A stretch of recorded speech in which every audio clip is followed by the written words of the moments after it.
तो कुछ भक्त नहीं आए थे, किरण माता जी नहीं आई थी। तो एक बार थोड़ा सा चर्चा कर लेते हैं ब्रीफ में, and then we will move forward.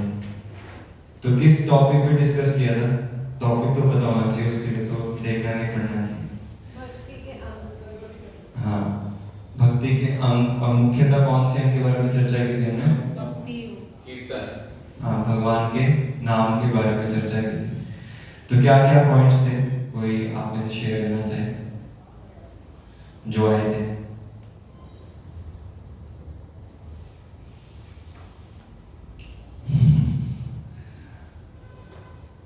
कोई पॉइंट जो आप लास्ट टाइम से शेयर करना चाहें? 5 इंपॉर्टेंट पॉइंट्स बताए थे भगवान ने। तो मुख्यतः हमने क्या देखा था लास्ट टाइम? तो मैं थोड़ा सा व्हाइट बोर्ड से समराइज कर देता हूँ, उसके बाद फिर हम आगे कंटिन्यू करेंगे। आवाज आ रही है सब पीछे? हाँ जी।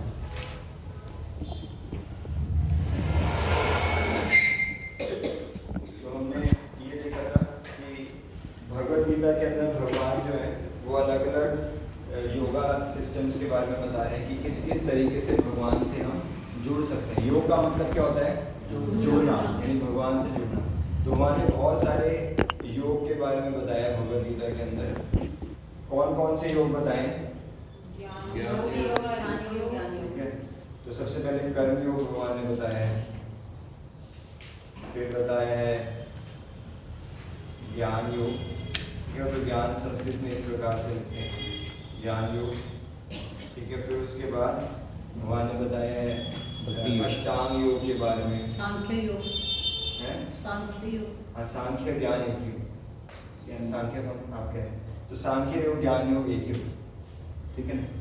तो मुख्यतः भगवान ने पहले 6 अध्याय में जो है कर्म योग बताया मुख्यतः, आखिरी 6 अध्याय में ज्ञान योग बताया, और बीच बीच में अष्टांग योग का वर्णन किया, जैसे गीता के 6ठे अध्याय में मेनली, और बीच के जो 6 अध्याय हैं उसके अंदर क्या है? भक्ति योग का वर्णन किया।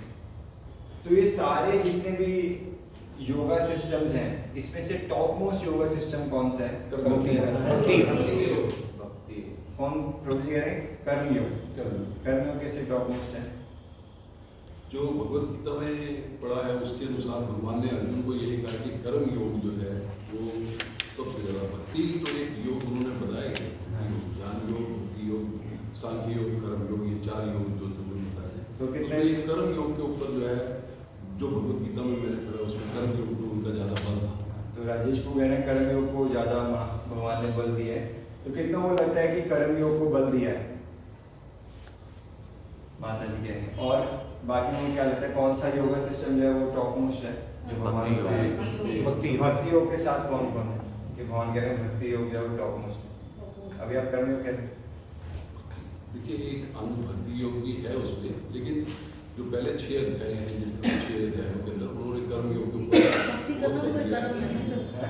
भक्ति करना भी तो एक कर्म ही है ना। कर्म ही नहीं करेंगे तो कर्म योग जो है वो भक्ति से एक कह सकते हैं भक्ति का सबसेट है, लेकिन भक्ति योग जो है वो टॉप मोस्ट है। भगवान गीता के 6ठे अध्याय में कहते हैं, हमने लास्ट टाइम डिस्कस किया था, 6ठे अध्याय में भगवान ने सबसे पहले भक्ति कर्म योग के बारे में बताया, फिर ज्ञान योग, और 6ठे अध्याय में तो भगवान ने अष्टांग योग के बारे में बताया, और एंड में कंक्लूड करते हुए भगवान ने क्या बताया? क्योंकि मैंने बताया था बीच के 6 अध्याय में क्या है?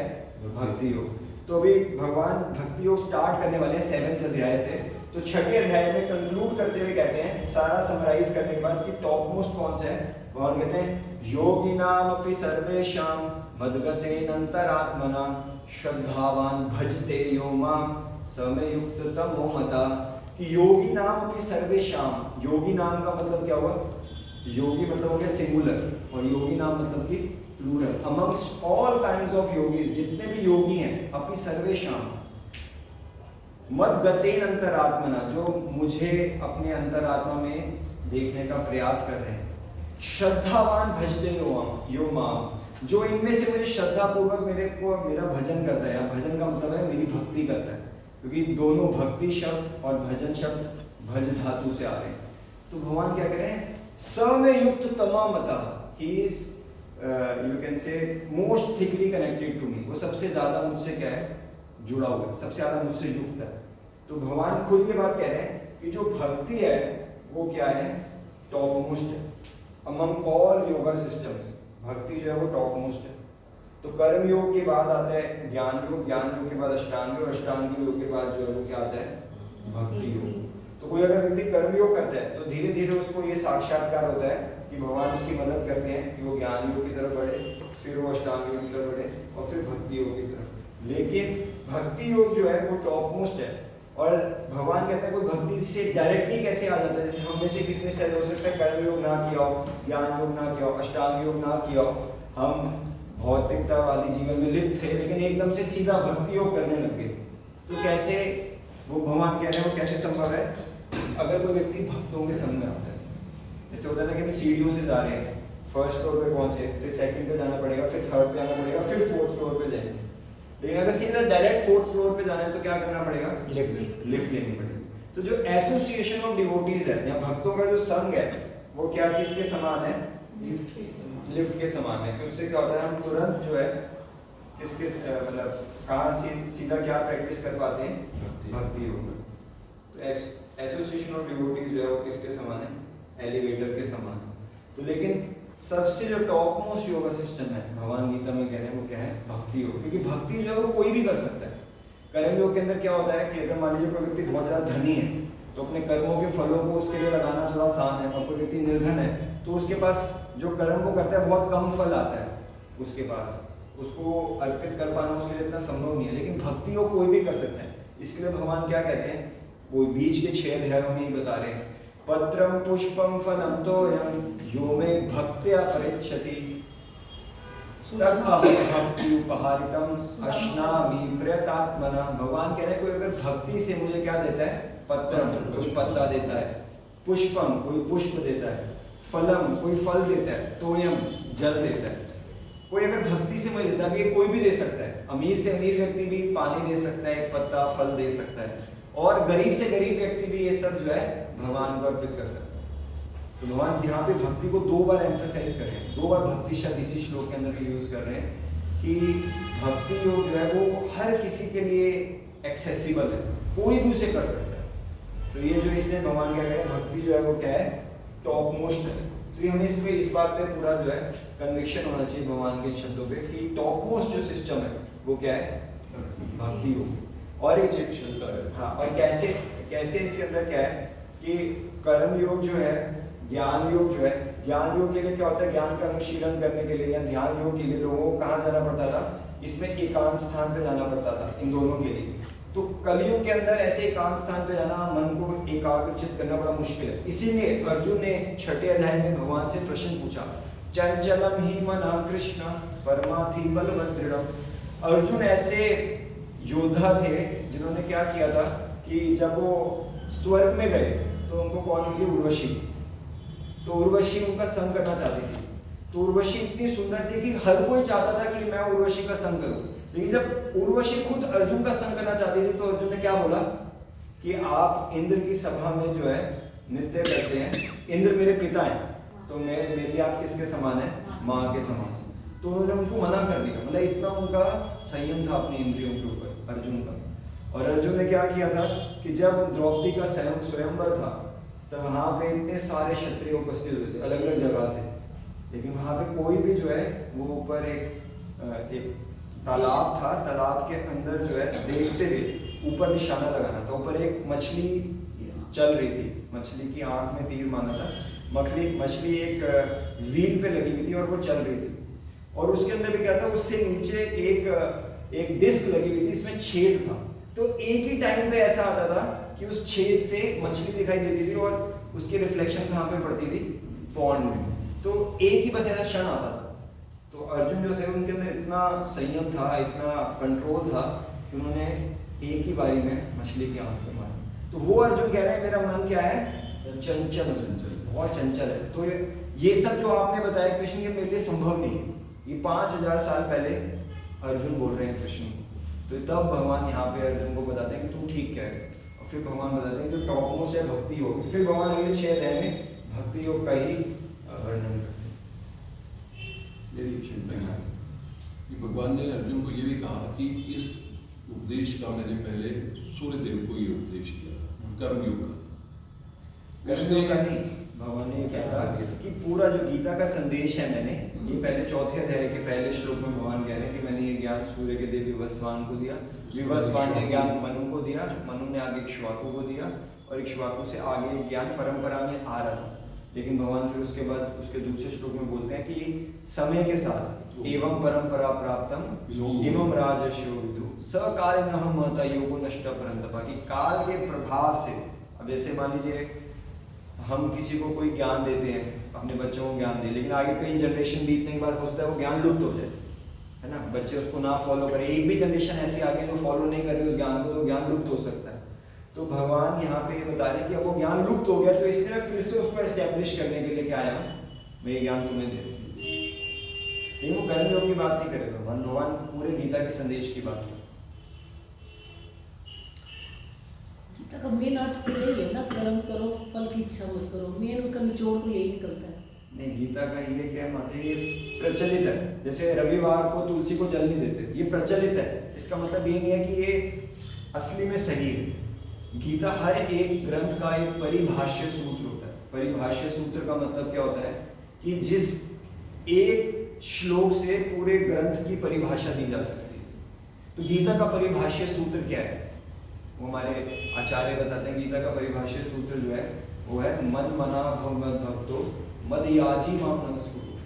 भगवान कह रहे हैं मेरा भजन करो, मेरे को नमस्कार करो, और मेरा क्या करो, मन मना, मुझ में अपना मन लगाओ। तो ये भगवान बता रहे हैं, ये भक्ति योग है, अपना मन भगवान में लगाना, मन बनता था। हाँ, तो इसीलिए हमें बस समझना है कि जो टॉप मोस्ट है, जितने भी सारे तरीके हैं भगवान तक जाने के, तुमने देखा था कि भगवान तक जाने के अलग अलग तरीके हो सकते हैं, लेकिन कौन सा तरीका जो है, क्या सारे तरीके भगवान तक ही जाते हैं या कोई स्पेसिफिक तरीका ही भगवान तक जाएगा? तुमने लास्ट टाइम इसकी चर्चा करी थी, तो क्या हमने इसका आंसर निकाला था? किसी को कुछ याद हो? अगर कोई बोले कि कोई भी तरीका अपना लो, कोई भी तरीके की आराधना कर लो, पहुंचोगे वहीं पे, तो क्या ये ठीक है, गलत है? कैसे गलत है? ट्रेन का एग्जांपल दिया, क्या एग्जांपल दिया था? ये कि अगर आप टिकट लोगे बंगाल की, तो बंगाली जाओगे, गुजरात नहीं जा सकते। अगर मैं टिकट बंगाल की लिया है तो बंगाल ही जाएंगे, कहीं और नहीं जा सकते। उसी तरीके से हम जोन सा भी तरीका अपना रहे हैं, वहीं तक हम जाएंगे, ठीक है। इसलिए भगवान गीता में जो देवताओं की पूजा करता है वो देवताओं को प्राप्त करता है, जो भूतों की पूजा करता है वो भूतों को प्राप्त होता है, और जो मेरी पूजा करता है वो मुझे प्राप्त होता है। तो इसलिए भगवान ये बता रहे हैं, तो इसलिए अलग अलग तरीके हैं। लेकिन अब जैसे अगर यहाँ पे आप आ रहे हैं मंदिर में, तो GPS से आप देखते हैं कौन सा बेस्ट पाथ है ना। तरीके बहुत सारे हो सकते हैं आने के, लेकिन GPS क्या बताता है हमें? सबसे शॉर्टेस्ट रूट, सबसे बेस्ट रूट। तो उस तरीके से भगवान जो है वो हमें हेल्प कर रहे हैं GPS की तरह कि बेस्ट रूट कौन सा है, वो भक्ति है, ठीक है। ये सबसे सरल है, हर व्यक्ति कर सकता है। और इसका मतलब ये नहीं है संसार में जो चीज बहुत सरलता से मिलती है उसकी इतनी वैल्यू नहीं होती, जो चीज बहुत मेहनत करके प्राप्त होती है उसकी वैल्यू होती है। ऑल्दो ये सरल है पर लेकिन ये टॉप मोस्ट है, ठीक है। तो ये इसके साथ है, तुमने ये देखा था पहले। फिर हमने देखा था भक्ति के अंदर जो है कितने अंग होते हैं प्रोमिनेंट भक्ति के अंदर? 9 लिम्स होते हैं भक्ति, ठीक है। उसके ऊपर हमने चर्चा की थी 9 लिम्स कौन से हैं, 9 लिम्स ऑफ डिवोशनल सर्विस या भक्ति। तो 9 लिम्स कौन से हैं?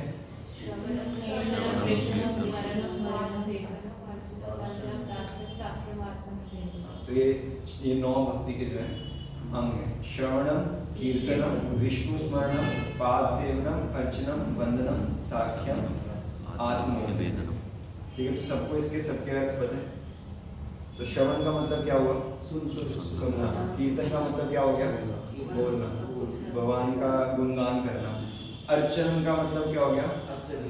भगवान की आरती करना। जैसे भगवान की हम दीप से आरती करते हैं, अगरबत्ती से आरती करते हैं, वो अर्चना हो गया। और वंदनम क्या हो गया? भगवान के लिए प्रार्थनाएं करना। और दास्यम क्या हो गया? भगवान की कोई सेवा करना। ऐसे ही भक्ति में जो है ये अलग अलग 9 अंग हैं। लेकिन इन 9 अंग में भी हमने ये देखा था कि हमारे शास्त्र बताते हैं 5 जो है इनमें शक्तिशाली हैं। तो ये 9 अंक के क्या, 9 अंक की क्या हमने गुण देखा था? हमने ये देखा था 9 अंक का क्या, ये 9 अंक जो है भक्ति के उनका क्या गुण है देखा था। साधन एवं मध्य श्रेष्ठ नव विधा भक्ति कृष्ण प्रेम कृष्ण दीते धरे महाशक्ति।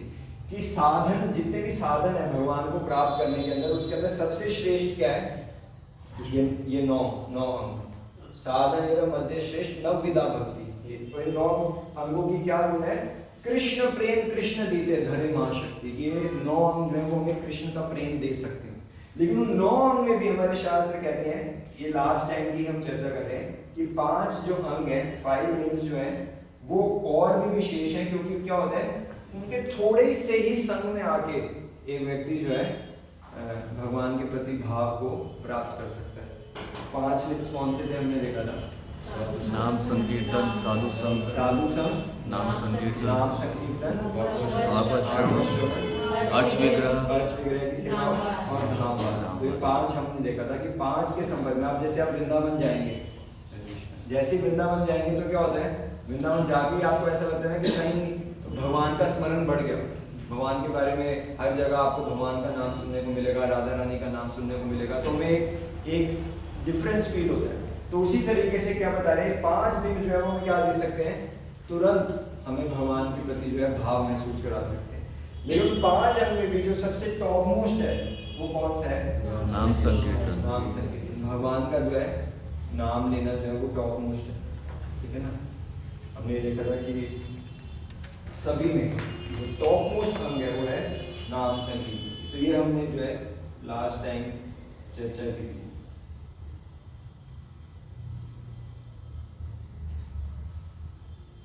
ठीक है, तो जो लोग नहीं आए थे उनके लिए थोड़ा सा रिवीजन था।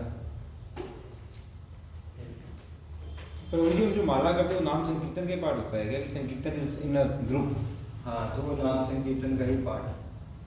To be done in a group. सत्संग बोल सकते हैं, नाम संकीर्तन 2 तरीके का है, एक है जप, एक है कीर्तन। कीर्तन होता है जो हम समूह में भगवान का नाम लेते हैं, जप जो है जो हम पर्सनली अपने लिए भगवान का नाम लेते हैं। तो दोनों जो है नाम संकीर्तन है। प्रभु जी, एक मेडिटेशन जो होता है वो किसमें?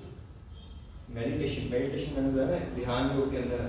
ये भी एक प्रकार की मेडिटेशन है, पर लेकिन जो है अलग अलग प्रकार की मेडिटेशन है। जो भगवान के नाम से हम मेडिटेशन होती है वो सबसे ज़्यादा पावरफुल है इस कलयुग के अंदर। मतलब भगवान में मेडिटेट तो हमें करना है। मेडिटेशन का मतलब क्या है? मन अपना लगाना भगवान में। तो जितने भी प्रोसेसेस हैं मन लगाने के भगवान में, अर्चना करते हैं तो भी तो क्या होता है? मन भगवान में लगाने के लिए।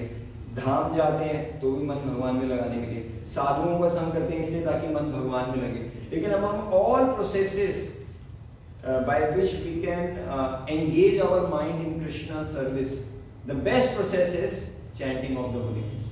सभी तरीके जिससे हम अपने मन को भगवान में लगा सकते हैं, सबसे उत्कृष्ट तरीका कौन सा है? भगवान के नामों का जप करना, कीर्तन करना। तो ये सारे शास्त्रों का जो है वो है सार है।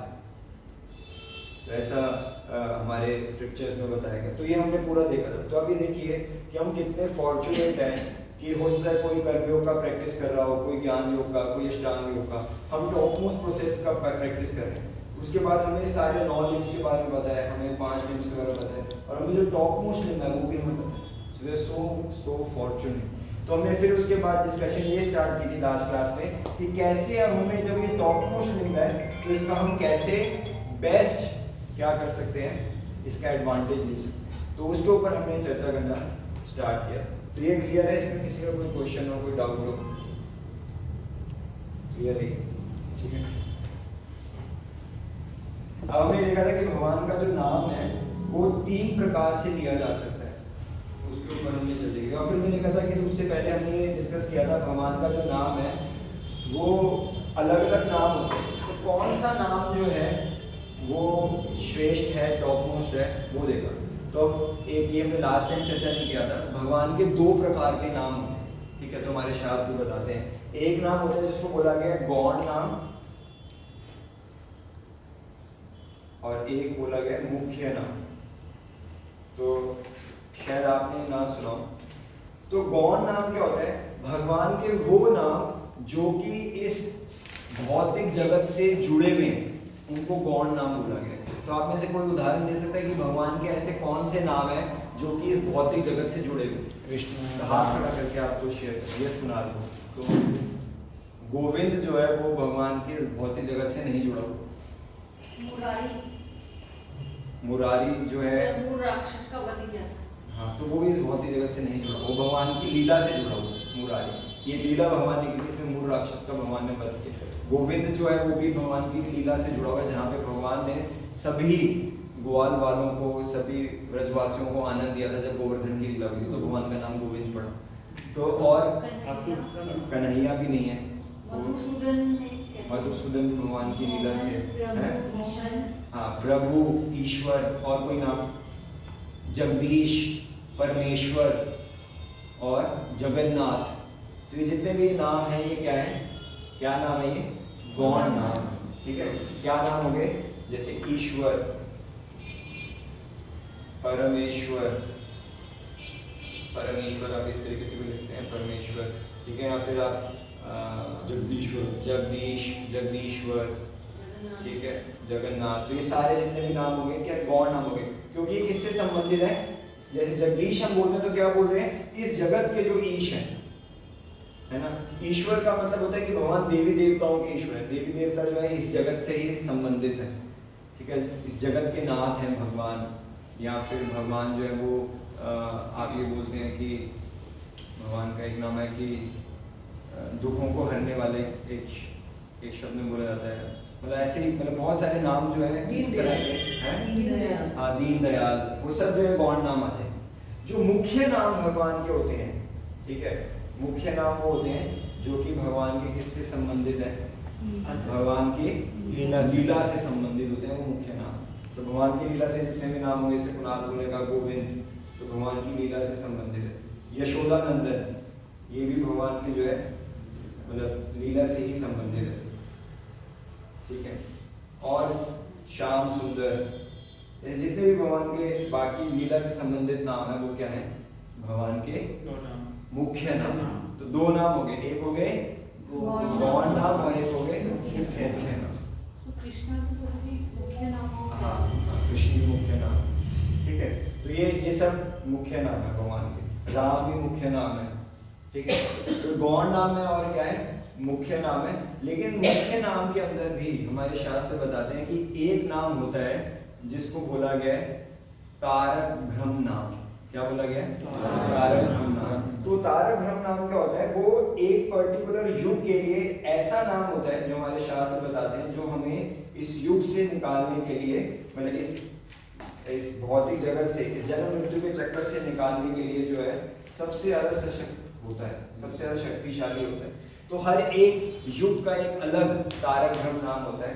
तो हम उसको देखेंगे कि अलग अलग युगों के क्या क्या तारक ब्रह्म नाम होते हैं, ठीक है।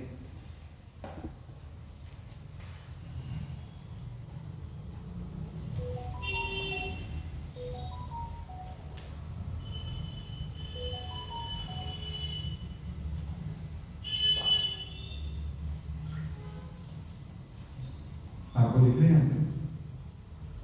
ठीक है। तो सतयुग के अंदर जो भगवान का तारक ब्रह्म नाम था वो ये था, पीछे पीछे बोले, नारायण परवेदा, नारायण परवेदा, नारायण पराक्षर, नारायण पराक्षर, नारायण परामुक्ति, नारायण परामुक्ति, नारायण परागति, नारायण परागति।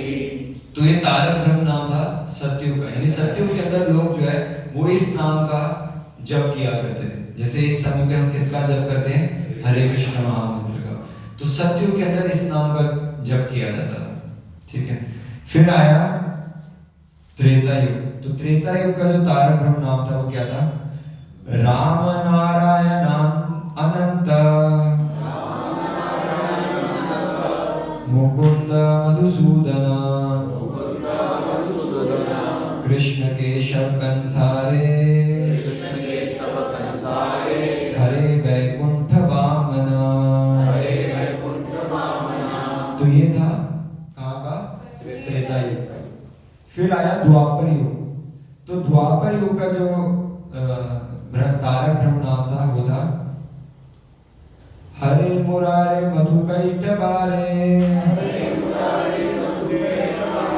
गोपाल गोविंद मुकुंद सौरे, यज्ञेश नारायण कृष्ण विष्णु, निराश्रयं मम जगदीश रक्षा। तो ये जो था तारक ब्रह्म नाम था कौन से युग का? द्वापर युग। लेकिन जो कलयुग का तारक ब्रह्म नाम है वो कौन सा है? हरे कृष्णा कृष्णा कृष्णा हरे हरे, हरे राम राम राम हरे हरे। तो हर युग का अलग तारक ब्रह्म नाम है और इस युग का जो तारक ब्रह्म नाम है वो है हरे कृष्णा महामंत्र है। तो हमने लास्ट टाइम देखा था कि हरे कृष्णा महामंत्र कहाँ पर आता है कि कोई अगर आपसे बोले ये शायद इस्कॉन वालों ने कोई एक मंत्र बनाया है, हमने कहा था कि आपको पता होना चाहिए कि किस जगह पे शास्त्रों में ये हरे कृष्णा महामंत्र का वर्णन है। कली संतरण उपनिषद और एक इसके बीच में कन्वर्सेशन हो रहा है कली संतरण उपनिषद के अंदर। जैसे कुछ लोग होते हैं जो कि ये मानते हैं कि वो स्मृति को नहीं मानते, श्रुतियों को मानते हैं। श्रुति और स्मृति में अंतर जानते हैं क्या होता है?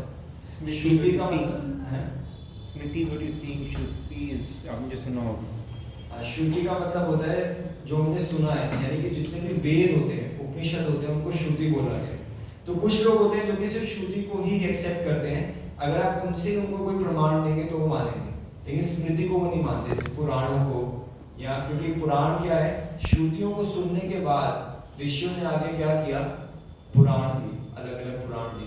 तो वो लोग कहते हैं कि जो ऋषियों ने आगे पुराण लिखे उनको हम नहीं मानते, जो ओरिजिनल श्रुति थी उसी में से हमें प्रमाण चाहिए।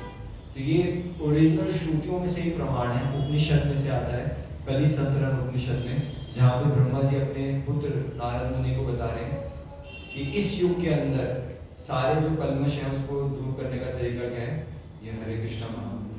तो ये कहाँ पे आता है, कली संतरण उपनिषद में। तो यही नहीं, उसके अलावा भी छोटा करना, ऊपर का भी पढ़ना है। ठीक है, ऊपर का पढ़ लीजिएगा, यही दिया हुआ जो मैंने आपको बताया। ठीक है, ये लिखा ना वो रास्कल्स कौन है, फिर रास्कल्स लिखना है। मतलब ये कह रहे हैं कि जो दूत होते हैं वो लोग जो कि कॉन्कॉक्टेड मंत्रास करते हैं, यानी कि किसी के दूसरे के बनाए गए मंत्र। ये जो मंत्र शास्त्रों में दिए हैं वही हमारा शुद्धिकरण करते हैं, और उसमें से भी जो तारक ब्रह्म नाम है वो सबसे ज्यादा क्या होता है, शक्तिशाली होता है। तो तारक ब्रह्म नाम क्या है, क्या अर्थ है तारक ब्रह्म नाम का? उस युग के लिए जो सबसे अप्रोप्रिएट है। हाँ, उस युग के लिए, उस युग से हमें तारने के लिए, मतलब हमें जन्म मृत्यु के चक्कर से बाहर निकालने के लिए जिस नाम में सबसे ज्यादा शक्ति है उसको क्या बोला गया है, तारक ब्रह्म। और इस कलयुग का जो तारक ब्रह्म नाम है वो हरे कृष्ण। यस, हाँ, तो ये नाम है, उसके लिए मैं समझ जाऊंगा। सतयुग के अंदर ये मंत्र था जो ओम नमो भगवते वासुदेवाय, ध्रुव महाराज थे वो सतयुग में थे। उन्होंने मतलब क्योंकि उनकी आयु जो थी वो सतयुग के अंदर आयु 1 लाख साल की होती थी, तो ध्रुव महाराज भी 36,000 साल तक तो उन्होंने राज्य किया था। तो ध्रुव महाराज जो थे वो ओम नमो भगवते वासुदेवाय करते थे। हाँ, तो मैं ये जो है वो ठीक है, ये प्रमाणिक है। तो नारद जी ने उनको मंत्र दिया था ओम नमो भगवते वासुदेवाय। हाँ, तो ध्रुव महाराज को नारद मुनि ने मंत्र दिया। क्लियर नहीं आ रहा?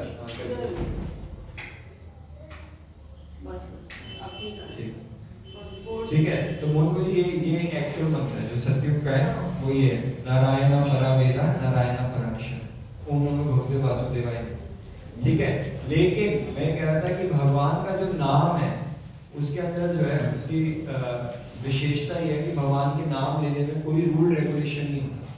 जो हमने देखा था मंत्र होते हैं, जो मंत्र ओम से शुरू होते हैं या फिर क्लीम से शुरू होते हैं या एम से शुरू होते हैं, हमने कई मंत्र ऐसे होते हैं अगर आपने कभी सुने हो, तो ये सारे जो मंत्र होते हैं उसके अंदर लेने के लिए कोई योग्यता चाहिए, लेकिन भगवान का नाम लेने के लिए कोई योग्यता नहीं चाहिए, कोई भी ले सकता है। लेकिन जो बाकी वैदिक मंत्र हैं उनको लेने के लिए योग्यता चाहिए। क्या योग्यता चाहिए? कि एक व्यक्ति को ब्राह्मण होना जरूरी है। ठीक है, तभी उस मंत्र का फल होगा। जैसे अगर मान लीजिए एक जज है, वो जब अपने कोर्ट में बैठे, अपनी कुर्सी पे बैठे, तब अगर वो किसी को बोलता है कि तुम्हें ये सजा सुनाई जाती है, तो उसकी एक लाइन के अंदर दम होगा कि अगर वो बोलेगा कि तुम्हें 7 साल की सजा है, तो उसको 7 साल की सजा हो जाएगी। लेकिन वही जज अगर मान लीजिए कहीं बाहर है और उसने देखा कि किसी एक व्यक्ति ने किसी को कहीं पे चोरी कर ली, और वो उसको वहीं पे अगर सजा सुनाएगा, तो उसकी उस कथन की कोई वैल्यू होगी, उसके अंदर में शक्ति होगी? नहीं होगी। लेकिन जब वो अपनी कुर्सी पे बैठ के कोर्ट के अंदर ये बात बोल रहा है, तब उसकी क्या होगी? उसकी बात में क्या होगा? पोटेंसी होगी, उसकी बात में शक्ति होगी। तो उसी तरीके से मैं कह रहा था, जो व्यक्ति ब्राह्मण होता है, वो जब पूरे स्वच्छता के नियम पालन करने के बाद, स्नान इत्यादि करने के बाद, शुद्धिकरण करने के बाद जब किसी मंत्र का उच्चारण करता है, तो उस मंत्र के अंदर शक्ति होती है। अगर वो बिना उन नियमों का पालन करे, अगर मंत्र का उच्चारण करेगा, तो क्या होगा? उस मंत्र का उसे कोई लाभ प्राप्त नहीं होगा। और ऐसा कई जगह शास्त्रों में देखा गया। हमने लास्ट टाइम डिस्कस भी किया था वृत्रासुर के बारे में, कि देवताओं ने एक बार ऐसा यज्ञ किया था कि एक ऐसा दानव पैदा हो जिससे इंद्र का वध हो। लेकिन उन्होंने क्या किया था? उस मंत्र के अंदर एक शब्द को थोड़ा लंबा खींच दिया। उस शब्द को लंबा खींचने की वजह से क्या हुआ? एक ऐसा असुर पैदा हो गया जिससे इंद्र का वध नहीं हुआ, लेकिन ऐसा असुर पैदा हुआ जिसको इंद्र मारेगा, और उसका नाम था वृत्रासुर। तो इसीलिए मंत्र जो होते हैं उनको लेते हुए काफी नियमों का ध्यान रखना पड़ता है। लेकिन भगवान का नाम लेते हुए कोई नियम ध्यान रखने की जरूरत नहीं। व्यक्ति बिना नहाए भी भगवान का नाम ले सकता है, सुबह भी ले सकता है, रात को भी ले सकता है, किसी भी अवस्था में ले सकता है। चाहे कोई पुरुष है, चाहे कोई स्त्री है, कोई भी भगवान का नाम ले सकता है। तो भगवान का नाम जो है वो लेना सबके लिए एक्सेसिबल है। आप कुछ पूछ रहे हैं? भगवत गीता में ओम तत्सत भगवान ने कहा है मेरे नाम। हाँ, भगवान ने बोला है ओम तत्सत, लेकिन भगवान ने बोला, लेकिन ओम जो शब्द है या ओम से शुरू होने वाले जितने भी मंत्र है, वो केवल और केवल ब्राह्मण ही जो है वो ले सकता है, हर व्यक्ति नहीं ले सकता। ये ऐसा रेगुलेशन वैदिक शास्त्रों में ही दिया, हर व्यक्ति ले सकता है। लेकिन भगवान का नाम जो है वो हर व्यक्ति ले सकता है। जैसे एक श्लोक आता है शास्त्रों के अंदर, ओम पवित्र पवित्रो वा सर्व अवस्था गतमपि व्या यस्मरेत् पुंडरीकाक्षं स बाह्याभ्यंतर शुचि। जैसे कोई ब्राह्मण होता है, अगर मान लीजिए उसके पास स्नान करने के लिए कुछ नहीं है, अपना आप को शुद्ध करने के लिए कोई व्यवस्था नहीं है, तो क्या करता है? वो इस मंत्र का उच्चारण करता है। वो क्या कह रहा है? ओम अपवित्र पवित्रो वा, कि अगर मैं पवित्र हूँ या अपवित्र हूँ, लेकिन अगर मैं भगवान पुंडरीकाक्ष का स्मरण करूंगा, तो क्या होगा? सब बाह्याभ्यंतर शुचि, मैं बाहर से भी और अंदर से क्या हो जाऊंगा? शुद्ध हो जाऊंगा भगवान को स्मरण करने से। तो ये जो मंत्र है, ये बोल तो कोई भी सकता है, लेकिन इसका प्रभाव सिर्फ उसी में पड़ेगा जो व्यक्ति ब्राह्मण है। तो उसके लिए कोई योग्यता चाहिए, लेकिन भगवान का नाम लेने के लिए कोई योग्यता नहीं चाहिए। और इसका उदाहरण है श्रील प्रभुपाद जब वो अमेरिका में गए, और वहां पे किन लोगों को उन्होंने प्रचार किया था? वो हिपीज थे, और वो LSD, marijuana इत्यादि ड्रग्स दिया करते थे, है ना, पूरी तरह नशे में धुत थे। ऐसे लोगों को उन्होंने क्या किया? भगवान का नाम दिया। और ऐसे लोग क्या हो गए कि उन लोगों ने आगे जाके संन्यास लिया, और आगे जाके प्रभुपाद जी की मदद करी, अलग अलग कोनों में जाके उन्होंने सेंटर खोले, मंदिर खोले, और भगवान के नाम का प्रचार किया। तो ये अपने आप में बहुत बड़ा प्रमाण है कि भगवान का नाम कोई भी ले सकता है, और लेके क्या हो सकता है? शुद्ध हो सकता है। स्वयं वाल्मीकि जिन्होंने रामायण लिखी, वो भी पिछले जन्म में क्या थे? रत्नाकर डाकू थे, है ना। तो वो भी जानवरों को अधमरा मार देते थे। लेकिन जब उनको नारद मुनि मिले, तो नारद मुनि ने उनको क्या बोला कि आप क्या नाम लो? राम का नाम लो। लेकिन उनके इतने पाप किए थे उन्होंने कि राम का नाम उनके जीवा से निकल ही नहीं रहा था। तो फिर उन्होंने बोला कि तुमने इतने लोगों को मारा है, तुम मरा बोलो। तो मरा मरा मरा मरा मरा मरा, तो राम राम निकलने लगा। तो उसी से क्या हुआ कि वो रत्नाकर डाकू आगे चल के क्या बने? वाल्मीकि बने। और कहते हैं कि उन्होंने भगवान राम के अवतरण से पहले ही सारी लीलाएं देख ली थी, भगवान क्या करने वाले, और उन्होंने किस लिए? हंस के जोड़े को कुछ मारा था, तो तब हाँ, तब उनसे एक छंद निकला था जिसको हाँ। अनुष्टुप छंद बोलते हैं। और फिर ब्रह्मा जी ने उनको बोला कि इसी छंद के अंदर आप रामायण। हाँ, तो मतलब मैं ये चीज बता रहा हूँ कि वो रत्नाकर डाकू इतने शुद्ध हो गए कि वाल्मीकि बने, उन्होंने रामायण की रचना की। तो भगवान के नाम में वो शक्ति है कि वो क्या कर सकता है? किसी को भी शुद्ध कर सकता है। और उसको लेने के लिए आपके अंदर कोई क्वालिफिकेशन नहीं चाहिए।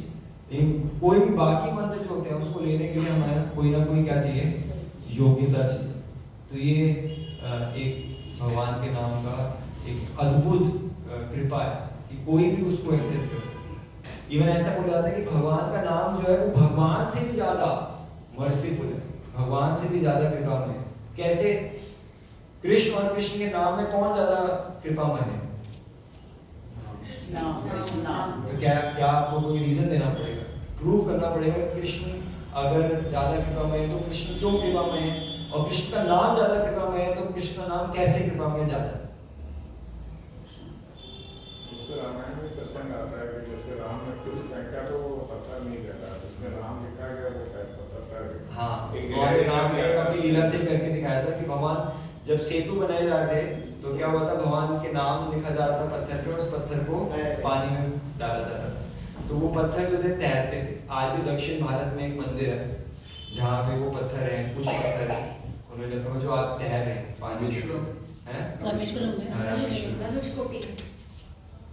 तो फिर क्या है कि लेकिन भगवान राम ने जब उसमें पत्थर डाला, उस पर नाम नहीं लिखा हुआ तो वो पत्थर क्या हुआ, यानी भगवान का नाम जो ज्यादा कृपामय है। उसके अलावा और कोई लॉजिक से भी हम समझना चाहें कि अगर मान लीजिए भगवान की पूजा करने के लिए हमारे जैसे मंदिर में भी अगर आपको अंदर जाना है भगवान के ऑल्टर में, तो उससे पहले आपकी हरिनाम दीक्षा होनी चाहिए, आपकी ब्राह्मण दीक्षा होनी चाहिए, तो वो व्यक्ति भगवान के ऑल्टर में जा पाएगा भगवान की आरती करने के लिए। लेकिन भगवान का नाम जो है वो क्या है, कोई भी ले सकता है, उसके लिए कोई योग्यता नहीं चाहिए, भगवान का नाम कोई भी ले सकता है। कृष्ण मिलने बड़े मुश्किल है, कृष्ण बड़े दूर है ना, भगवान के विग्रह यहाँ पे नहीं है। अब हर जगह विग्रह को लेके नहीं जा सकते, लेकिन भगवान का नाम जहाँ पे भी लेंगे वहां पे भगवान जो है उपस्थित हो जाते हैं। अब जो द्रौपदी अपने आप को बचाने की कोशिश कर रही थी, पूरी भरी सभा के अंदर अपने चीरहरण हो रहा था, अपने आप को बचाने की कोशिश कर रही थी, तो वहां पे भगवान का कोई विग्रह नहीं था, लेकिन उन्होंने क्या किया, भगवान का नाम लिया, उन्होंने पुकारा गोविंद। जैसे ही उन्होंने पुकारा तो क्या हुआ, कृष्ण वहां पे उपस्थित और उन्होंने द्रौपदी की सुरक्षा की। तो इसलिए हमारे आचार्य बताते हैं कि भगवान का नाम जो है it is more merciful than Krishna himself. भगवान का नाम जो है भगवान से भी ज्यादा क्या है, कृपामय। तो इसीलिए भगवान का नाम जो है बहुत ही अनुपम भेंट है और कोई भी उसको ले सकता है, बहुत आसान है, बहुत सरल विधि है लेने के लिए। ठीक है, उसके साथ ही साथ श्री चैतन्य महाप्रभु एक बार एक ब्राह्मण के घर पे जाते हैं और ब्राह्मण के घर पे जब भोजन कर रहे होते हैं तो जनरली क्या होता है, जब सन्यासी किसी के घर पे जाता है तो सिर्फ भोजन ग्रहण नहीं करता, वो उसकी ये इच्छा होती है कैसे मैं इस व्यक्ति की मदद करूं कि ये भी जो है आध्यात्मिकता में प्रगति करे। तो चैतन्य महाप्रभु जब उन ब्राह्मण के घर पे भोजन ग्रहण कर रहे थे तो वो उनको संदेश सुनाते हैं भगवान के नाम की महिमा के बारे में। तो हम कुछ जो है उसको समझने का प्रयास करेंगे। ठीक है, तो ये हमने देखा कुछ चीजें भगवान के नाम के बारे में। अब हमारे शास्त्रों में एक वर्स आता है, आपने शायद सुना होगा, हरे नाम हरे नाम हरे नाम एव केवलम कलौ नास्त्येव नास्त्येव नास्त्येव गतिरन्यथा। ठीक है, तो मैं वो श्लोक एक बार यहाँ पे लिखता हूँ।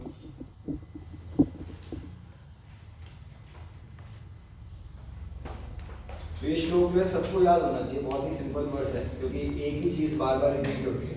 हरे नाम हरे नाम हरे नाम एव केवलम। ठीक है, कलौ नास्ति एव, फिर से आ रहा है कलौ नास्ति एव, फिर कलौ नास्ति एव गतिरन्यथा।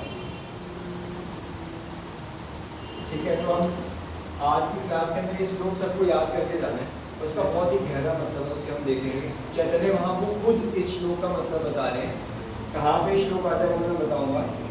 आप बोलिए हरे नाम हरे नाम हरे नाम हरे नाम हरे नाम एव केवलम हरे नाम एव केवलम कलौ नास्ति एव नास्ति एव कलौ नास्ति एव नास्ति एव नास्ति एव गतिरन्यथा नास्ति एव गतिरन्यथा।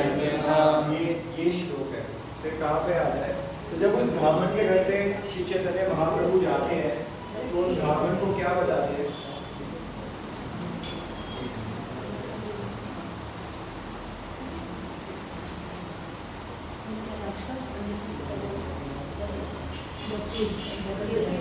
ये आपको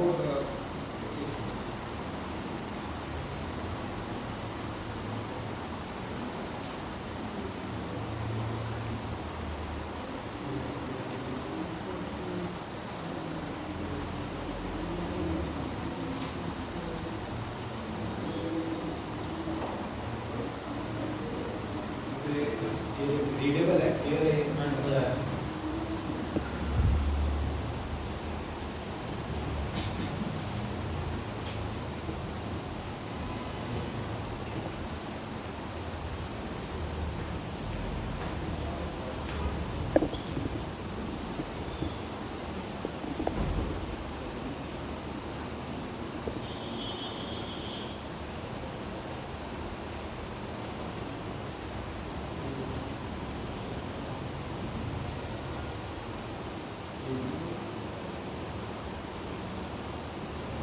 तो ये श्लोक जो है ये श्री चैतन्य महाप्रभु एक ब्राह्मण थे जिनका नाम था शुक्लांबर ब्रह्मचारी, ठीक है, तो उनको बता रहे हैं। तो ये श्लोक कहाँ पर आता है? तो ये श्लोक जो है मैं इसका रेफरेंस आपको भी देता हूँ। तो उसके बाद श्री चैतन्य महाप्रभु बोलते हैं, पीछे पीछे बोलिएगा, कली काले नाम रूपे कृष्ण अवतार, नाम हृदय हय सर्व जगत निस्तार। तो ये श्लोक बोलने के बाद हरे नाम हरे नाम हरे नाम ये बोलने के बाद श्री चैतन्य महाप्रभु उस ब्राह्मण को क्या बोलते हैं कि इस कलियुग के अंदर भगवान किस रूप में अवतरित हुए हैं?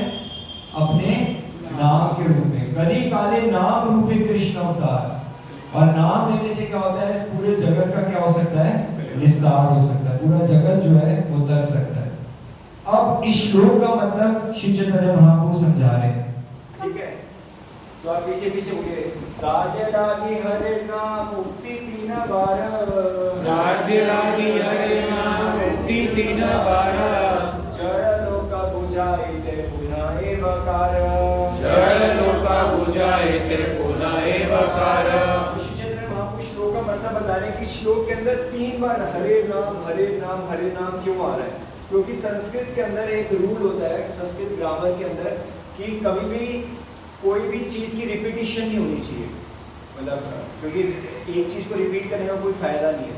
तो लेकिन यहाँ पे एक ही चीज को 3 बार बोला गया है। तो 3 बार क्यों बोला गया है?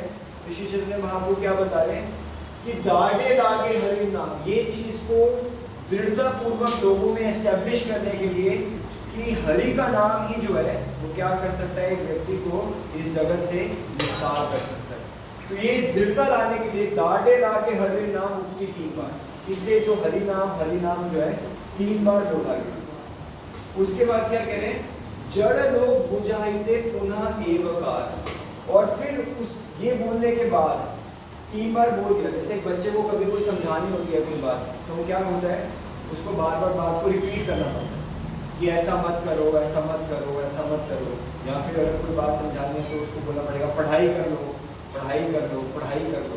फिर बच्चा जब समझता नहीं है तो कह रहे हैं इस कलयुग के अंदर जो सब लोग हैं किस समान है? बच्चे के समान है, जो इस बात को समझ नहीं रहे। तो इसलिए श्री चैतन्य महाप्रभु कह रहे हैं श्लोक के अंदर 3 बार बोला गया कि समझ जाओ, समझ जाओ, समझ जाओ कि हरि नाम हरि नाम हरि नाम।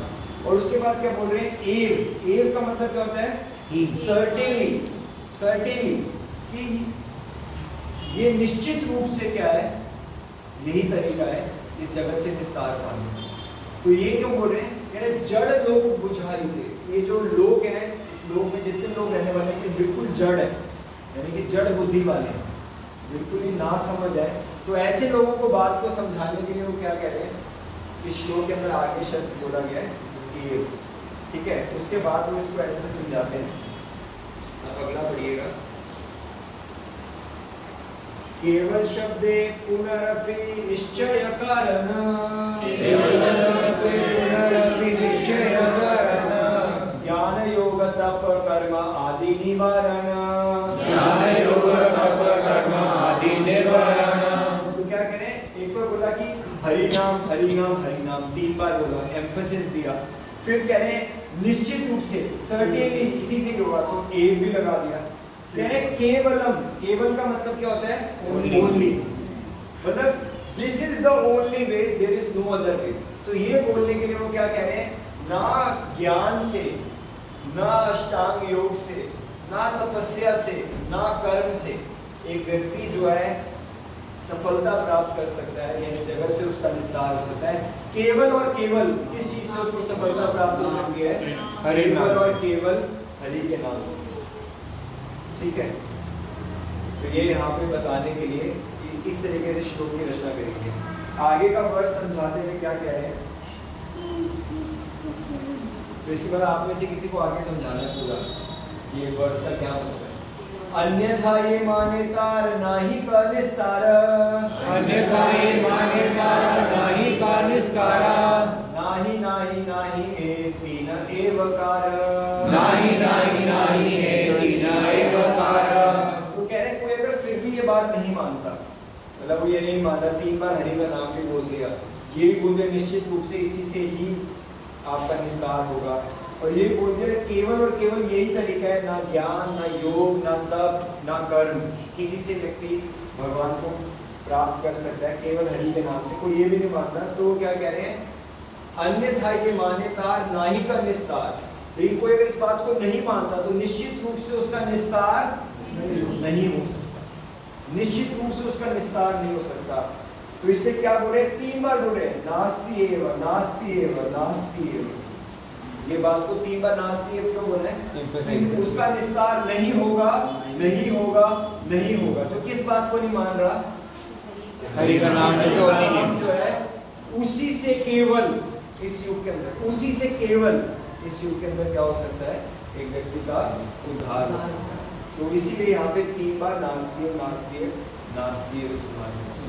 तो कौन है वो, तो यहाँ पर आगे इस श्लोक को समझाएगा कि किस तरीके से श्लोक की रचना तो ये करेंगे। नास्ति एव का मतलब निस्तारा सेम है, नास्ति एव और निस्तार का एक ही मतलब निस्तार है। का मतलब ये नहीं है।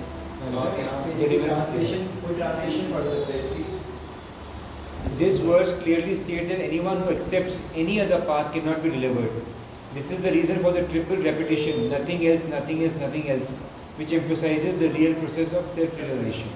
तो जो real process of self realization है वो क्या है, chanting of the holy names. There is no other way, no other way, no other way.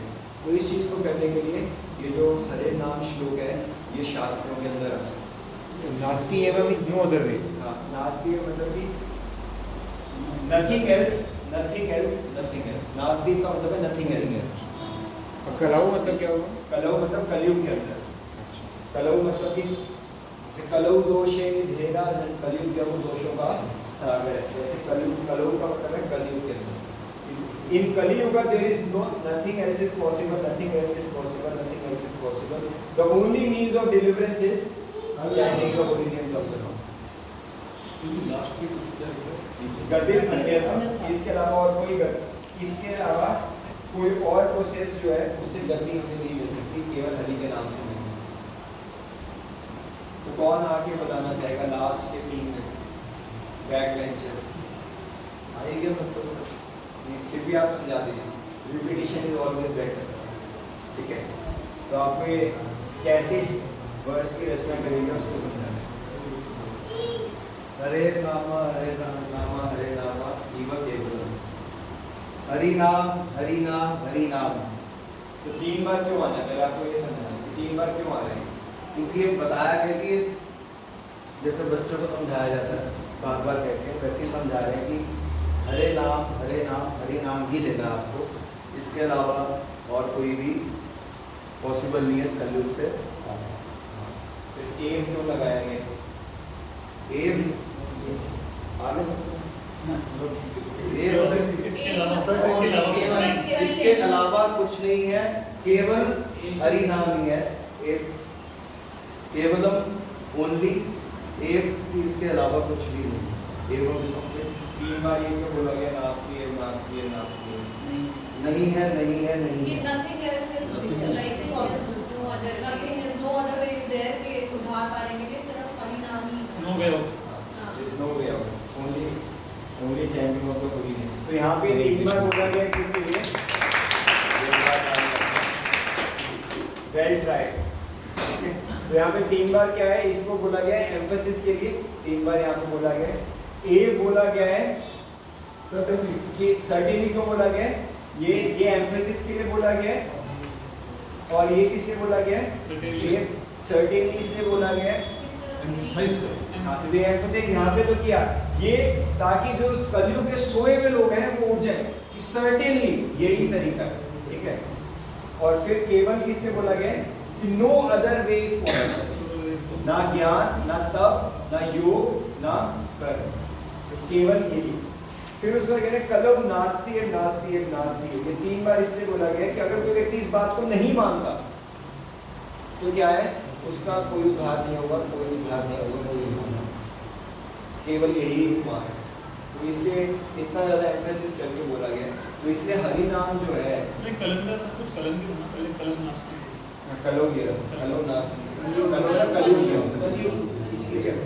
तो ये इसलिए मतलब हरि नाम जो है वो सबसे इम्पोर्टेंट जो है, सबसे इम्पोर्टेंट प्रोसेस है। इसलिए ऐसा बोलते हैं कि अगर मान लीजिए आप कोई कह सकता है कि श्रवण के माध्यम से या अर्चना के माध्यम से भी तो मैं भगवान को प्राप्त कर सकता हूँ, तो इसके अंदर ये बताया गया अगर आप एक वर्ष के अंदर ये बताया गया है कि अगर कोई भी भक्ति का प्रोसेस है वो पूर्ण कैसे होता है, वो पूर्ण होता है हरि नाम से ही। अगर उसके अंदर हरि नाम नहीं है तो वो प्रोसेस जो है वो पूर्ण नहीं होता। आप पीछे पीछे रिपीट करिएगा।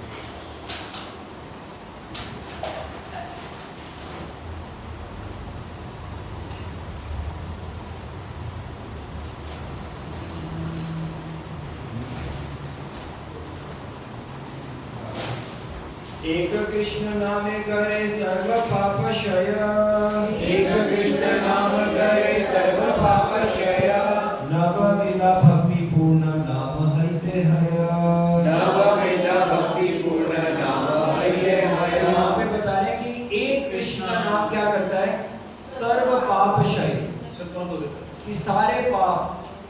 ऐसा बताया जाता है शास्त्रों में कि अगर कोई व्यक्ति अगर एक बार भगवान का नाम ले ले और पूरा जीवन पाप करे तो भी इतने पाप नहीं कर सकता अर्जित कि वो एक नाम धो ना पाए। भले इसका मतलब ये नहीं है कि हमें नाम लेके हमें पाप कर रहे हैं, वो मेंटेलिटी गलत है, बट नाम में इतनी शक्ति है। तो एक कृष्ण नाम करे सर्व पाप क्षय, नवविधा भक्ति पूर्ण नाम हइते है। कि जो हमने जो 9 नेम्स देखे थे भक्ति के वो भी पूरे नहीं होते जब तक उसके साथ क्या नहीं दिया जाता, नाम नहीं दिया जाता। तो आप ये देखिए इसके तात्पर्य के अंदर श्रील प्रभुपाद क्या बता रहे हैं। The process of devotional service entails hearing, chanting and remembering the holy name, form pastimes, qualities and praise of the Lord, offering service according to the time, place and performer, worshipping the deity, offering prayers, always considering oneself the eternal servant of Krishna, making friends with him and dedicating everything unto him. These 9 times of devotional service when directly offered to Krishna constitute the highest attainment of life. This is the verdict of the revealed scripture. तो इसमें बता रहे हैं कि शास्त्रों के अंदर बताया गया कि जो 9 भक्ति के अंग हैं वो क्या कर सकते हैं, they constitute the highest attainment of life। तो ये 9 अंग हमने देखे थे। उसके बाद क्या बता रहे हैं, आगे बढ़िए। हाँ तेज की बड़ी पढ़ रहे हैं। As for being free from all sinful reaction by chanting the holy name of Krishna only once, one must chant the holy name without committing any offenses. Then chanting one name is sufficient to rescue a living being from all sinful reactions. Such a person who chants the holy name of the Lord offenselessly is very important and worshipable. Indeed, the 9 devotional processes beginning with Sarvana and Kirtana can all be attained at once if one simply chants the holy name of the Lord offenselessly. Indeed, the 9 devotional processes beginning with Shravan and Kirtan can all be attained at once if one simply chants the holy name of the Lord. अगर कोई व्यक्ति भगवान का नाम लेता है तो उससे क्या होता है, जो भी 9 अंगों से प्राप्त होना है वो सब उसको सिर्फ भगवान के नाम से ही प्राप्त हो सकता है। यहाँ उल्टा ये भी बताया गया है, आप आगे बढ़िए। इन दिस रिगार्ड श्रील जीव Goswami states in his book भक्ति संदर्भ, out of the 9 processes of devotion service, kirtan is very important. Shri Jeev Goswami therefore instructs that the other processes such as archan, vandan, dasya, sakhya should be executed, but they must be preceded and followed by kirtan, the chanting of the holy name. We have therefore introduced this system in all our centers. Archan, aarti bhog, offering, deity dressing and decoration are all preceded and followed by the chanting of the holy names of the Lord. Hare Krishna, Krishna Krishna, Hare Hare, Hare Ram, Ram Ram, Hare Hare. तो किसी को ये point clear हुआ जो इस last paragraph में समझाया गया? क्या क्लियर हुआ? The most important thing is chanting the holy name of Krishna, and other things are paraphernalia, which is supporting holy name. मतलब प्रूव मैंने किसी लेक्चर में सुना था कि मेरे ख्याल से गुरु महाराज का लेक्चर था, तो उसमें उन्होंने कहा था कि बाकी चीज़ें इसीलिए की जाती है ताकि जो हमारी हरि नाम में रुचि है वो बढ़े। हाँ जी। तो मतलब तो ये सारे जो लिंक्स हैं, एक बात ठीक है वो हरि नाम को सपोर्ट करें, पर यहाँ पे एग्जैक्टली क्या पॉइंट बोला गया इस पैराग्राफ के अंदर? यहाँ पे ये पॉइंट पे एम्फसाइज दिया गया है कि आप हम जैसे हमारे मंदिर में भगवान की आरती होती है, आप कभी भी देखेंगे आरती होती है तो कोई ना कोई कीर्तन जरूर चल रहा होगा। जैसे अंदर ऑल्टर में आरती हो रही है, बाहर टेम्पल हॉल में कोई ना कोई कीर्तन चल रहा होगा। यानी वो भगवान की जो आरती है वो भी कंप्लीट नहीं होती जब तक कीर्तन नहीं होता। अगर सिर्फ भगवान की आरती हो रही होगी ना तो वो कंप्लीट नहीं मानी जाएगी। जब भगवान को अंदर श्रृंगार किया जाता है, हम सब नहीं देख पाते, लेकिन पुजारी जब अंदर भगवान को श्रृंगार कर देते हैं तब भी अंदर कोई ना कोई कीर्तन चल रहा होता है, क्योंकि कोई भी भगवान का जो भक्ति का अंग है वो पूरा नहीं होता जब तक साथ में कीर्तन ना हो या भगवान का नाम नहीं लिया जाए। तो आप सोचिए कि हम भगवान का जो हरे कृष्ण महामंत्र है वो कितना इम्पोर्टेंट विधि है कि उसके बिना कोई भी विधि जो है वो पूरी नहीं होती। तो इसीलिए हरि नाम जो है बहुत इम्पोर्टेंट है। नहीं, मंगल आरती भगवान का कीर्तन है ना। अगर आप भगवान के घर में आप सिर्फ अकेले भगवान की पूजा कर रहे हैं, लैम्प से अर्चना कर रहे हैं, मैं कह रहा हूँ जो अगर अंदर पुजारी जो है वो भगवान की अर्चना कर रहे हैं तो भगवान बाहर जो है कोई ना कोई कीर्तन जरूर चल रहा होगा, तभी वो अर्चना जो है वो पूरी मानी जाती है, वरना पूरी नहीं होती। अगर देखेंगे हमारी सबसे पहली आरती होती है 4:30, तब भी माइक पे कोई ना कोई कीर्तन चल रहा होता है। दूसरी आरती होती है 7:30 बजे, तब भी भगवान का कोई कीर्तन चल रहा होता है। फिर होती है 12:30 बजे रात भोग आरती, तब भी चल रहा होगा। हाँ, अगर मान लीजिए आप घर पे अकेले भगवान की आरती करें दीप से और उसमें कुछ कीर्तन नहीं हो रहा तो आपको चाहे आप टेप पे लगा दीजिए, कीर्तन जरूर होना चाहिए। अर्चना पूरी नहीं मानी जाती जब तक भगवान का कीर्तन हो। यज्ञ पूरा नहीं माना जाता। जैसे मैं आपको उदाहरण देता हूँ, जब श्रील प्रभुपाद जी का संन्यास हो रहा था तब वहाँ पे क्या हुआ कि सब लोग जो है वो यज्ञ के अंदर क्या कर रहे थे कि मंत्र बोले जा रहे थे, ब्राह्मण मंत्र बोले थे, तो ब्राह्मणों ने कीर्तन को रुकवा दिया कि कीर्तन अभी आप रोक दीजिए, अभी मंत्र बोले जाएंगे, फिर हर मंत्र के बाद स्वाहा स्वाहा स्वाहा ये चलेगा। तो फिर श्रील प्रभुपाद जी ने अपने एक गुरु भाई जिनका नाम था अकिंचन दास बाबा जी महाराज, उनको बोला कि आप धीमे गति में क्या करते रहिए, कीर्तन करते रहिए। तो अकिंचन दास बाबा जी महाराज जो थे वो उसके बाद पीछे पीछे क्या कर रहे थे, हरे कृष्ण महामंत्र का कीर्तन करते थे। तो अकिंचन दास बाबा जी महाराज बाद में ये बात कह रहे थे कि जब श्रील प्रभुपाद जी ने ऐसे किया तो मुझे विश्वास हो गया कि इनका भगवान के नाम पे पूर्ण विश्वास है। तो यही वो भक्त है जो भगवान के नाम को पूरे विश्व में फैलाए। तो मैं उससे ये बात बता रहा था कि कोई भी यज्ञ, कोई भी विधि पूरी नहीं होती जब तक भगवान का नाम साथ में नहीं लेता। तो हम खुद नहीं ले पा रहे, हम अर्चना कर रहे हैं, तो हम वहाँ पे कुछ हरे कृष्णा महामंत्र या चैंटिंग चला सकते हैं।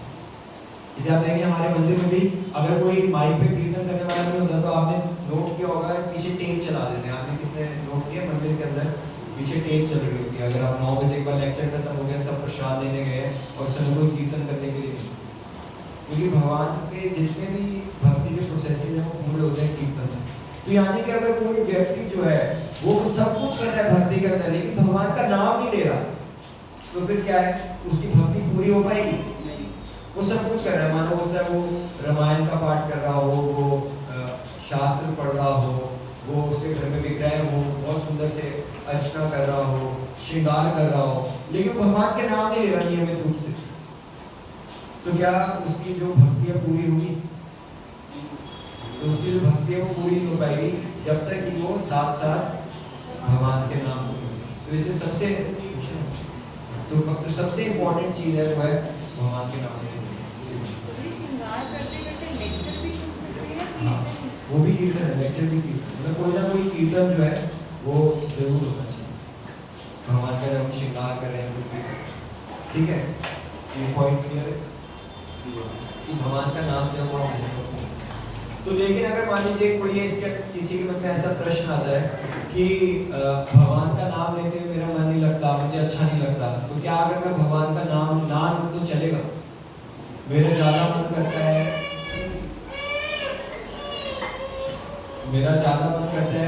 क्या करने में, शास्त्रों को पढ़ने में या भगवान की लीलाओं के बारे में सुनने में, लेकिन चैंटिंग करने का मेरा मन नहीं करता, तो क्या चैंटिंग को स्किप किया जा सकता है? नहीं, क्योंकि अगर चैंटिंग नहीं कर रहा, बाकी सारी चीजें कर रहा है, तो वो क्या होगा? वो पूरी नहीं होगी। तो एक ग्रंथ है उपदेशामृत, उसके अंदर श्रील प्रभुपाद जी जो है हमारे एक आचार्य रूप स्वामी को बताते हैं, बहुत महत्वपूर्ण बात बोलते हैं। कहते हैं स्यात् कृष्ण नाम चरितादिसिता प्रविद्या पितोपतप्त रसनस्य नरोचिकानो किंतु वानरादनुदीनं खलु सैव जुष्टा स्वाद्विक्रमाद भवति तद्गद मूढ़हंत्री। तो कह रहे हैं कि स्यात् कृष्ण नाम चरितादिसिता प्रविद्या, कि भगवान का जो नाम है, भगवान का जो रूप है, भगवान के जो गुण है, वो किसके समान मीठे हैं? सीता का अर्थ होता है मिश्री, तो मिश्री के समान बहुत मीठे हैं भगवान का नाम, भगवान के रूप, भगवान के गुण। लेकिन हमें भगवान के नाम कैसे लेते हैं? हमारा मन करता है भगवान के नाम लेने का, हमारा मन नहीं करता, हमारा मन भागता है कहीं और जाएगा, लेकिन भगवान के नाम पे नहीं जाता। इसका मतलब हमारा मन भगवान का नाम लेना का नहीं करता। तो कह रहे हैं कि वैसे भगवान के नाम मीठे हैं कैसे? मिश्री के समान, लेकिन हमें मीठे नहीं लग रहे। ठीक उसी प्रकार पितोपतप्त रसनस्य न रोचिकानु, जैसे अगर किसी को पित्त का रोग हो जाता है, यानी कि जॉन्डिस हो जाता है, क्या आप किसी को जॉन्डिस हुआ है? तो जॉन्डिस के अंदर क्या होता है कि कोई भी मीठी चीज क्या लगती है? कड़वी लगती है। तो अनुभव है आपका कि जब जॉन्डिस हो जाता है, पीलिया हो जाता है, तो जितना ज्यादा पीलिया होता है उतनी ज्यादा मीठी चीजें होती है क्या? कड़वी लगती है। तो उसकी दवाई क्या है? पीलिया को ठीक करने के लिए क्या करना पड़ता है? गन्ने का रस या मीठी ही चीज देनी पड़ती है, उसे मिश्री देनी पड़ेगी, गन्ने का रस देना पड़ेगा। तो कह रहे हैं कि अगर गन्ने का रस उसको दिया जाता है तो क्या होता है? धीरे धीरे पीले का रोग खत्म हो जाता है और धीरे धीरे स्वाद आने लग जाता है जीवा पे, मीठे का स्वाद आने लग जाता है। उसी प्रकार से भगवान का नाम अभी हमें क्या लग रहा है? कड़वा लग रहा है, हमें अच्छा नहीं लग रहा, लेकिन हमें क्या करना पड़ेगा? किंतु आदराद अनुदीनम खलु सैव जुष्टा, कि हमें क्या करना है? हमें अनुदीनम यानी कि प्रतिदिन, और आदर यानी कि पूरे रिस्पेक्ट के साथ हमें भगवान का नाम लेना। अगर ऐसा करते हैं तो स्वाद भी क्रमात् भक्ति, धीरे धीरे क्या होगा? टेस्ट आने लगता है, धीरे धीरे टेस्ट आने लगता है। तो यानी कि जो अभी हम भगवान का नाम ले रहे हैं वो किसके लिए ले रहे हैं? स्वयं शास्त्री कह रहे हैं कि हमारा मन नहीं लगेगा, शास्त्री कह रहे हैं कि हमें कड़वे लगेंगे। तो जब कड़वे लगते हैं तो हमें ऐसा नहीं लगना चाहिए कि मेरे साथ क्या हो रहा है, कि मेरा मन नहीं कर रहा, तो हमें उसको छोड़ना नहीं चाहिए, हम उसे करते रहना चाहिए। अगर हम दो चीजों पे ध्यान देंगे कि अनुदीनम और आदरा, कि भले ही मुझे मीठा भी कड़वा लग रहा है पर मुझे मीठा जो है लेना है, आदर के साथ लेना और प्रतिदिन लेना है। तो अगर मैं ये करूंगा तो क्या होगा? मेरी जो बीमारी है वो क्या होगा? तद्गत मूल, जड़ के साथ बीमारी जो है वो दूर हो जाएगी। ठीक है, तो ये सबसे जो है महत्वपूर्ण यहाँ पे शिक्षा है कि हमें क्या लेना है। श्लोक को तो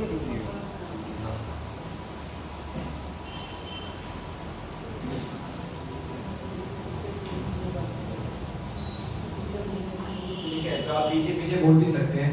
स्यात् कृष्ण नाम चरितादिसिता प्रविद्या,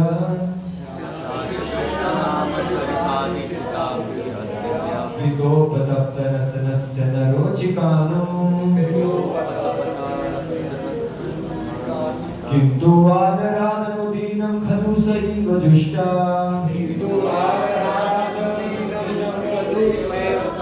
स्वाद्विक्रमाद् भवति तद्गतमूलहन्त्री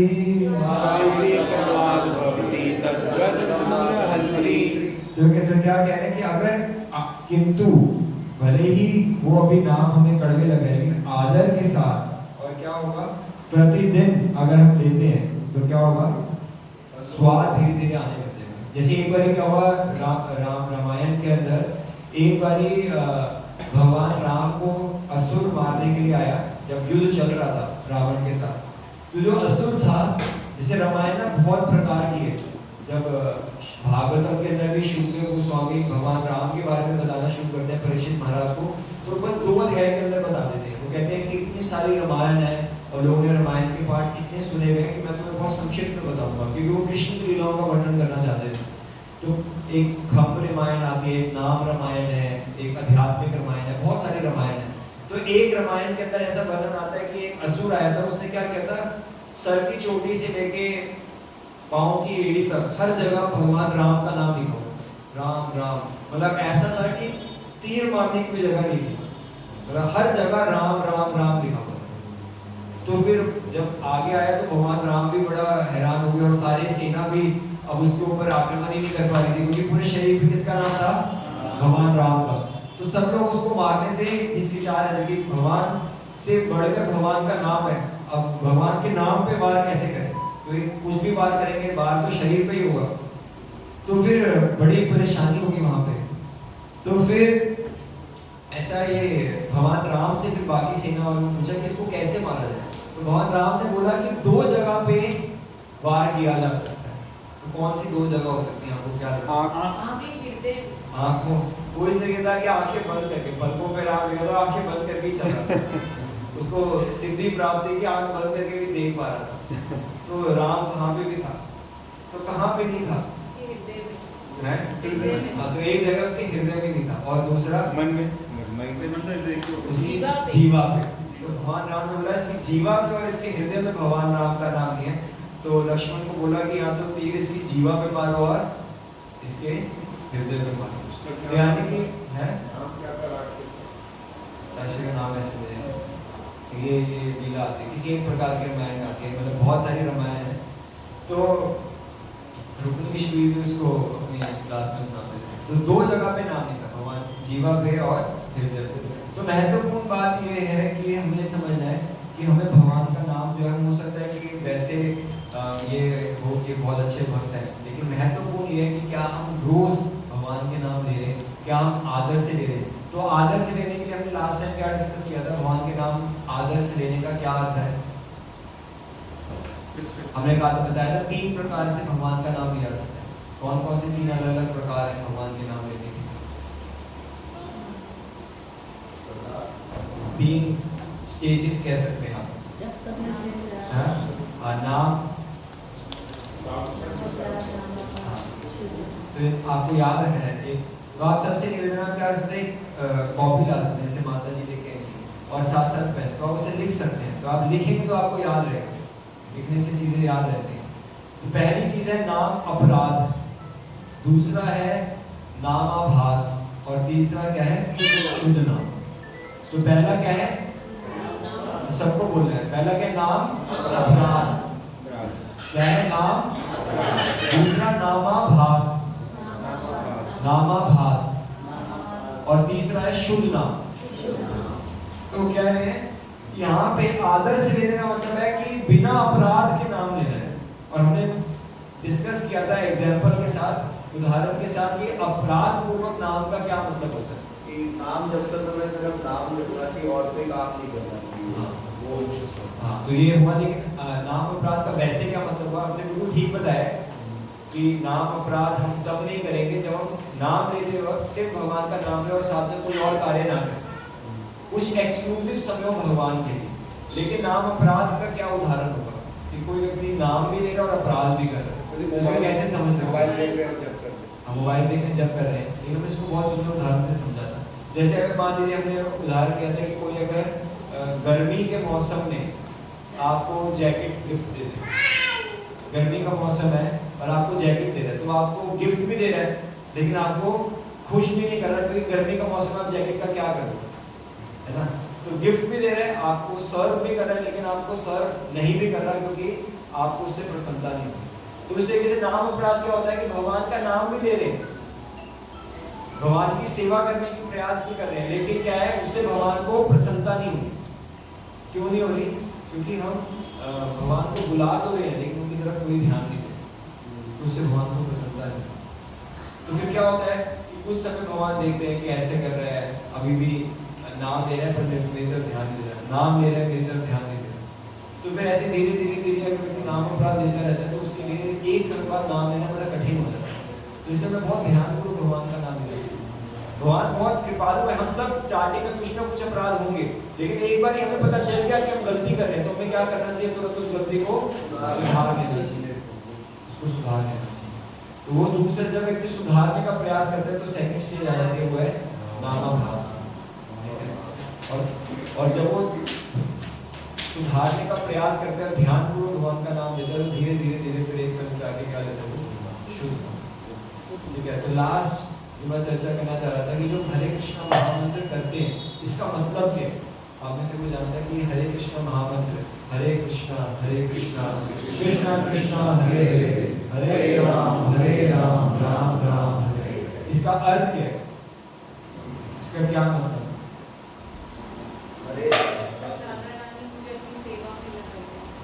हम राधा कृष्ण से क्या प्रार्थना करें कि हे राधा कृष्ण आप क्या कीजिए, मुझे अपनी सेवा में रखें।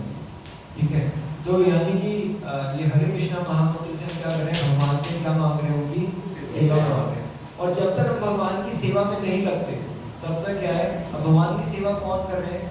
भगवान के धाम में लक्ष्मियां, हजारों लक्ष्मियां भगवान की सेवा कर रही है, भगवान के चरण दबा रही है, भगवान के धाम को साफ कर रहे हैं। भगवान का धाम इतना चमक रहा है, इतना साफ है कि वहाँ पे धूल का एक कण भी नहीं है, लेकिन लक्ष्मियां भगवान की सेवा करने के लिए कि हमें कोई सेवा तो मिल जाए, तो क्या कर रही है, अपने बालों से भगवान के जो धाम है उसको सफाई कर, झाड़ू से नहीं करे, अपने बालों से ही सफाई कर, कि भगवान का धाम जो है वो साफ हो। ऐसे ही बार क्या हुआ कि हनुमान जी जो थे, उनके वो सारी सेवाएं कर लेते थे, तो सबको बड़ा वो रहता था कि हनुमान जी सारी सेवा कर लेते हैं राम की, और ना सीता मैया को, लक्ष्मण को कोई सेवा करने का मौका ही नहीं मिलता। तो उन्होंने क्या किया, उन्होंने बना दिया, नियम बना दिया कि अब से हनुमान जी जो है उनको कोई सेवा नहीं दी जाएगी, सारी सेवा लक्ष्मण और सीता बाकी सबने बांट। लेकिन हनुमान जी के अंदर इतनी आतुरता थी सेवा करने की कि उन्होंने क्या किया, उन्हें सेवा बांध दी भगवान की। क्या सेवा दी? जब भी भगवान है, भगवान को जब भी नींद आती थी या जमाई लेते थे भगवान को, ऐसे क्या करते थे, चुटकी बजाते थे। तो ये सेवा क्या, जब भी अब मेरे को भगवान के साथ हमेशा रहना पड़ेगा, जब भी भगवान दवाई लेंगे तो मुझे क्या करना पड़ेगा, मुझे चुटकी बजानी पड़ेगी। मतलब उनकी इतनी भावना थी सेवा करने की। तो भगवान की सेवा करने से क्या हो सकता है, हम भगवान को प्राप्त कर सकते हैं। और उसकी शुरुआत, सेवा मांगने की शुरुआत किससे होती है? भगवान के नाम से। अगर हम सिंसियरली भगवान के नाम लेंगे, भगवान को पुकारेंगे, तभी भगवान जो है वो क्या करेंगे, अपनी सेवा में लगेंगे, तभी हमें जाके मौका मिलेगा भगवान की सेवा करने का, अगर हम सिंसियरली भगवान को पुकारेंगे। ये भगवान हम सबके हृदय में बैठे हैं, भगवान जानते हैं कि हम जो है भगवान को सीरियसली पुकारे या नहीं पुकारे, तो इसलिए हमें ध्यानपूर्वक भगवान का नाम लेना। और हमने जैसे आज जाना कि भगवान के नाम लिए बिना हमारे भक्ति का कोई अंग पूरा नहीं होगा, इसलिए हमें क्या करना चाहिए, हमें हर रोज प्रतिदिन fix number of rounds chant करने चाहिए। और अभी कार्तिक का महीना चल रहा है, ये विशेष महीना चल रहा है, इसके अंदर हमें एक फिक्स संख्या बांधनी चाहिए। जिससे हम आप सबको बोला था गूगल फॉर्म भरने के लिए, तो कौन कौन ऐसे हैं जिन्होंने गूगल फॉर्म भर लिया, और कौन कौन ऐसे महान भक्त हैं इस क्लास में जिन्होंने अभी भी फॉर्म नहीं भरा। तो उन सभी महान भक्तों से ये निवेदन है कि कृपया आज ही फॉर्म को भरने क्लास के बाद, ठीक है, तो निवेदन स्वीकार किया जाएगा। तो आप सबसे रिक्वेस्ट है कि आप जो है फॉर्म को भर लीजिएगा। और कार्तिक का महीना चल रहा है, इसका आप बेस्ट यूज कीजिए। किसी का कोई क्वेश्चन है तो हम ले सकते हैं, उसके बाद कुछ इंपॉर्टेंट अनाउंसमेंट्स हैं कैंप से रिलेटेड, जो कि ग्रुप करेंगे, ग्रुप ही। हाँ, तो किसी का कोई क्वेश्चन है? आपको कुछ डाउट था तो हम तो उसमें उसमें सर इवनिंग और मॉर्निंग का जब सेशन वाला था तो उसमें से दोनों ही अगर नहीं होते तो क्या करेंगे? अच्छा, तो आपको मतलब कोई भी इसमें टाइम नहीं मिलता? मतलब मॉर्निंग में से हाँ, morning में वो कर लिया, नहीं तो कभी टाइम सूट नहीं करता था। ठीक है, अगर नहीं करा तो कोई ऐसी बात नहीं। दूसरा ऑप्शन हमने थर्ड ऑप्शन दिया ना आपने बिल्कुल। हाँ, थर्ड कर दिया। मैंडेटरी है फिल करना मॉर्निंग या इवनिंग, कोई थर्ड डे की लंच। अच्छा, ठीक है, तो उसको उस क्वेश्चन को कंपल्सरी नहीं करता हूँ, अगर उसको हटा दूँ तो आप फिर कर लीजिए। अगर किसी को ऐसे चैलेंज आ रहे तो सारे क्वेश्चंस को मैंडेटरी से हटा देंगे। मतलब अगर आपको लग रहा है फिल करना चाहते हैं, वो प्लेज आप लेना चाहते हैं तो फिल कर दीजिए, वरना खाली छोड़ दीजिए, ऐसा नहीं करना। ठीक है, तो कुछ इंपॉर्टेंट अनाउंसमेंट है तो इसको आप क्या